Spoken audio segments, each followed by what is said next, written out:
বললো যেদিন তোমার বক্ষে আসবে, এই যে কৃষ্ণ প্রেম দিয়ে গেলাম তোমার বক্ষ পরে, তোমার বক্ষের ভিতরে একটা উত্তাল তরঙ্গ সৃষ্টি হবে।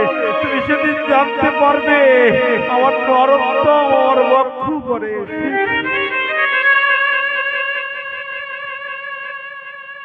ভাবা যায়?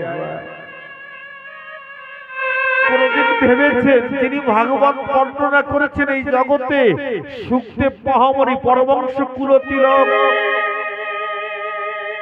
বৈরাগ্য পুত্র সুখদেব মহামণি মাতৃ জঠরে 16 বৎসর কাল বৈরাগ্য নিয়ে জগতে ভাগবত প্রকাশ করেছিলেন। গোলক বৃন্দাবনে রাধারানীর সংবাদটা শ্রীকৃষ্ণকে প্রদান করতেন।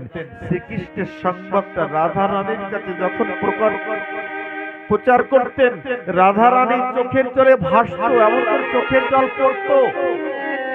আর চোখের জল এই অঙ্গুলি দ্বারা মোচন করে, এই অঙ্গুলিতে যে অশ্রু স্পর্শ করে থাকতো, তাই দিয়ে ডালিমের দানাগুলো ছেড়ে ছাড়িয়ে ছাড়িয়ে ওই সুখ পাখিকে খেতে দিত।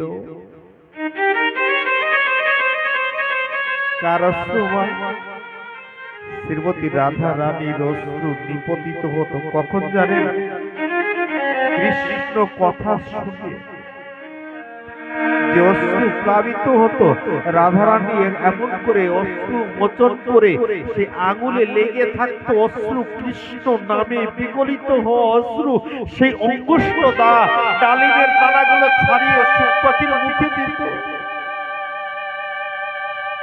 সুখ পাখি মুখটা এত মিষ্ট হয়ে গেল, ভগবান তাকে নির্দেশ করেছিল, তুমি এই রাধারানীর কৃপা পাত্র, তুমি এই গোলক বৃন্দাবনে থাকবে কেন? এখান থেকে নেমে তুমি মর্তধামে যাও।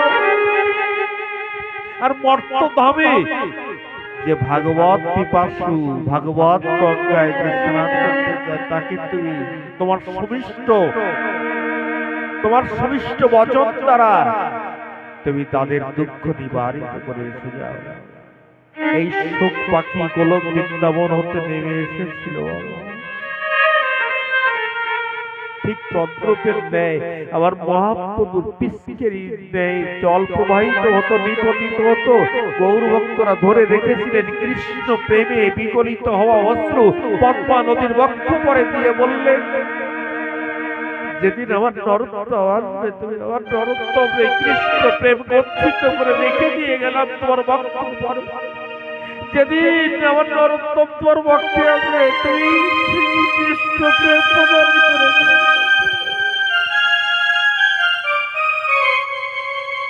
পদ্মা নদী ডাক দিয়ে বলল, প্রভু কেমন করে আমি চিনব যে নরোত্তম আমার বক্ষে এসেছে? বলে, তোমার বক্ষে কৃষ্ণ প্রেমের হিল্লোলে, কৃষ্ণ প্রেমের হিল্লোলে তোমার বক্ষ পরে তরঙ্গ সৃষ্টি হবে। তুমি সেদিন নিজেই জানতে পারবে যে মহাপ্রভু দেওয়ার নির্দেশ সেই নরোত্তম আমার বক্ষে এসেছে। আমার গচ্ছিত কৃষ্ণ প্রেম সেদিন নরোত্তমকে তুমি প্রদান করবে। ভাবা যায় না? এই জন্য বলি, কোন সাধুগুরু বৈষ্ণবের কৃপা যতদিন আপনি না পাবেন, ভাগবতের কৃপা না পাবেন, সাধুগুরু বৈষ্ণবের কৃপা যতদিন না পাবেন, ততদিন কৃষ্ণ কৃপা, রাধা কৃপা, শ্রীমতী রাধারানীর কৃপা পাওয়া সম্ভব নয়।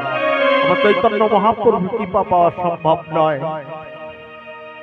তবে সদা সর্বক্ষণ এই চিন্তায় মগ্ন থাকতে হবে যেন সৎ সঙ্গ করতে পারি।